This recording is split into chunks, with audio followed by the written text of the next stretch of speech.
భారత రాష్ట్ర సమితి రజతోత్సవ సభ నిర్వహించుకుంటున్న సమయంలో కాళేశ్వరంపై ఎన్డీఎస్ఏ రిపోర్టు బయటకొచ్చింది. కేసీఆర్ ఈ సభ తర్వాత ప్రజల్లోకి వస్తారని అనుకుంటున్న సమయంలో కొత్త ఆరోపణలు చుట్టుముడుతున్నాయి. అసెంబ్లీ ఎన్నికలకు కొద్ది రోజుల ముందు మేడిగడ్డ పిల్లర్ కుంగిపోయింది. అది బీఆర్ఎస్ కు శాపంగా మారింది. మేడిగడ్డ కుంగుబాటును బీఆర్ఎస్ పాపంగా కాంగ్రెస్ పార్టీ అభివర్ణిస్తోంది.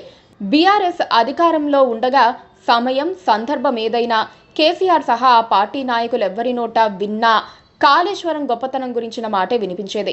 ఆ పార్టీకి ఎత్తుపల్లాల్లో కాళేశ్వరం తోడునీడగా మారిందేమో.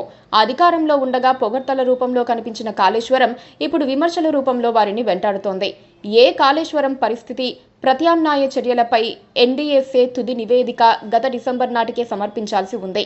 జాప్యం అనంతరం గురువారం రాత్రి సమర్పించడంతో బలమైన ఎజెండాగా ముందుకొచ్చింది.